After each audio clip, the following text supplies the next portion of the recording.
I was in the middle of using a personal device when the boy next door suddenly barged in. I awkwardly pulled the covers over my head, thinking he wouldn't see me, but then a hand reached under my blanket. Ethan was 2 years older than me. We lived next door to each other and had been childhood friends since we were toddlers. But I never imagined there would come a day when he would catch me hiding under the covers, playing with a vibrating toy that should never see the light of day. I didn't even know he was coming over. It wasn't until my bedroom door clicked open and his tall figure appeared in the doorway that the blood rushed to my head. Ah, I let out a short scream, my mind going blank. My only instinct was to yank the duvet over my head, covering myself completely. Doomed. Social death. I held my breath, praying he was just here to borrow a book or that my mom had sent him to call me for dinner, and that he would leave in the next second. Silence outside the duvet. However, the expected sound of the door closing didn't come. Instead, steady footsteps approached my bed, step by step. My heart beat so fast it felt like it would jump out of my throat. Then, a warm, dry hand reached into my blanket without warning. Exclamation point. My whole body went rigid, toes curling against the sheets. I felt like I was going to faint from lack of oxygen. That hand had a clear target. It brushed precisely past my thigh and touched the little thing that was still vibrating slightly. Fingertips seemed to graze the skin of my thigh, sending a fatal shiver through me. Then, he deftly removed it, and the vibration stopped abruptly. Ethan's low, calm voice came from outside the duvet. Lily, why are you hiding under the covers? Your mom asked me to call you for dinner. He paused. I could even imagine him examining the object in his hand. Then, his voice sounded with a hint of imperceptible amusement. What is this? My brain buzzed. In a moment of desperation, I shouted through the blanket in a muffled voice. A massage stick. My calf is cramping. Yes, a massage stick. Perfect excuse. I'm a genius. It was quiet outside for a moment. He seemed to be judging the authenticity of this statement. Then, he gently tugged at the corner of my blanket, his tone unreadable. Come out and eat. Or, do you need me to help you massage? That sentence shot through my spine like an electric current. I clutched the duvet tightly, exposing only a pair of burning eyes, daring not look at him. Ethan stood by the bed, tall and straight, holding the massage stick in his hand, looking as composed as if he were examining a common tool. I can do it myself. My cheeks burned like fried eggs, my voice as small as a mosquito's hum. He looked at me, a faint smile seemingly flitting across his deep eyes, so fast I thought it was an illusion. He didn't continue the dangerous topic. Instead, he naturally and calmly put the little thing into his own pocket. Your mom wants you downstairs for dinner, he repeated, his gaze sweeping over my still flushed face. He added flatly, lock the door next time you massage. With that, he didn't stay any longer. He turned and left my room, even thoughtfully closing the door behind him. I was left alone in the room with a heart about to explode. He took it? Why did he take my stuff? And put it in his own pocket? That thing, it might still have. I dared not think further, burying my burning face deep in my knees. Ethan, what does he mean? I spent 10 minutes mentally preparing myself in my room before dawdling downstairs for dinner. At the dining table, my mom was enthusiastically serving Ethan food. Ethan, eat more. If only Lily were as sensible as you, I'd worry less. Ethan smiled politely. You're too kind, Auntie. Lily is great. He looked completely at ease, as if the dominant and ambiguous man in my room just now was a hallucination. This realization made my ears hot, and I buried my head even lower. My mom, oblivious, continued to chatter. Ethan, you're an orthopedist, right? Lily's been complaining about shoulder and neck pain from painting lately. She won't go to the hospital. You should talk to her. Ethan put down his chopsticks, his gaze seemingly inadvertently falling on me. His look was calm, yet it made me feel like I was sitting on pins and needles. The corners of his lips curved slightly, his tone warm and concerned. Is that so? If your shoulder hurts. He paused before continuing leisurely. Just using a massage stick for local massage might not be effective enough.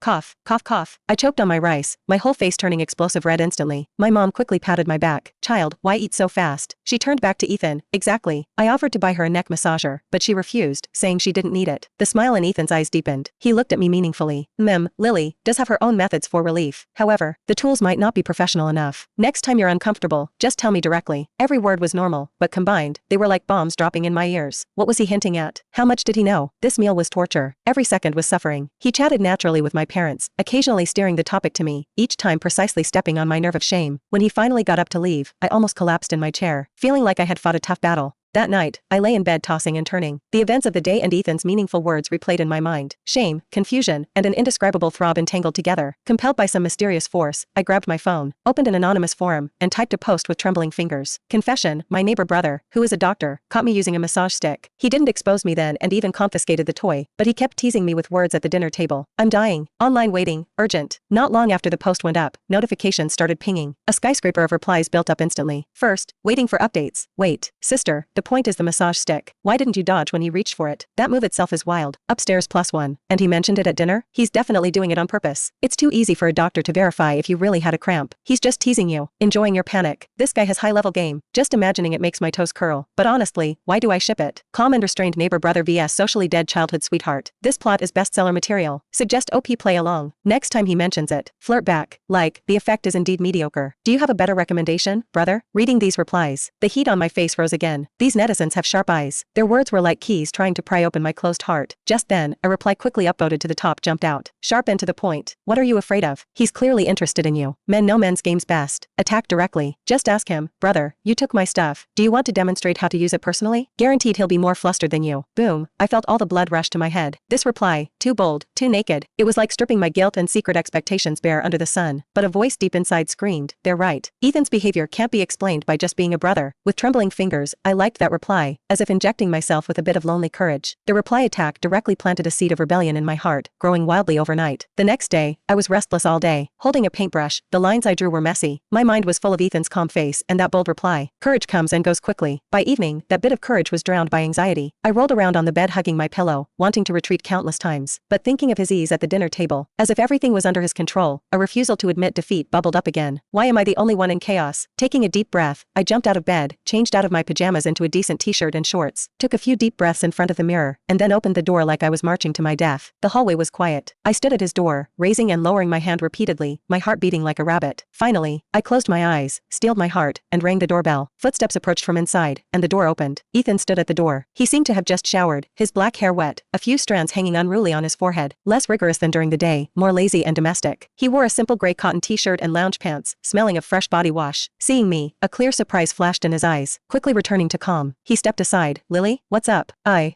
came to get my stuff. I tried to make my voice sound righteous, but a slight tremor betrayed me. Stuff? He raised an eyebrow, as if not reacting. It's what you took from me yesterday, that massage stick. The last two words were almost mumbled in my throat, my cheeks heating up uncontrollably. He realized, the corner of his lips seeming to curve. He turned to walk inside. Come in. Close the door. I followed him into the study. This was the corner of his house I was most familiar with. Walls full of books, a neat desk, the air filled with the faint scent of books and his clean aura. He walked behind the desk but didn't open the drawer immediately. Instead, he leaned leisurely against the edge of the desk, arms crossed, looking at me. Why the sudden rush to get it back? He asked, eyes calm, like inquiring about an illness. Cramping again? Nowhere to hide under his gaze. I bit the bullet and followed my drafted script. No, just felt that it's my personal item. It's inappropriate to leave it with you. Oh? He dragged out the syllable, suddenly taking 2 steps closer to me. His tall figure brought invisible pressure. I instinctively stepped back, but my calves hit the edge of the soft sofa, and I fell onto it. He leaned over, hands propping on the back of the sofa on either side of me, completely enveloping me in his shadow. The fresh scent after a bath mixed with strong male hormones dominantly occupied all my senses. Where is it inappropriate? He lowered his head, gaze locking onto me, voice low and bewitching. I'm a doctor, helping you verify the compliance of a medical device. Isn't that just right? His face was very close. I could clearly see his long eyelashes and the deep darkness in his eyes. My heart was about to jump out of my throat. That sentence from the forum spammed my brain. Go for it. I looked up, meeting his gaze, trying not to let my voice tremble. Brother, you took it. Could it be you want to demonstrate personally the correct way to use it? The moment the words fell, the muscles in Ethan's arms propped on the sofa seemed to tighten. The calm deep sea in his eyes suddenly surged with huge waves. Something strongly suppressed and highly aggressive broke through the ice. He stared at me, a look that seemed ready to devour me. The room was quiet, leaving only my heart beating like a drum and his gradually deepening breathing. Suddenly, he laughed. Not his usual gentle, faint smile, but one with a hint of roguishness, control, and amusement. Lily Lynn, he called my full name, voice terribly hoarse and burning hot. Do you know the consequences of provoking a doctor? Before I could react, he pinched my chin, applying slight pressure with his thumb. Close your eyes. A commanding tone, unquestionable. Like under a spell, my eyelashes trembled, and I obediently closed my eyes. The next second, burning, soft lips pressed down with irresistible force, completely sealing my breath and thoughts.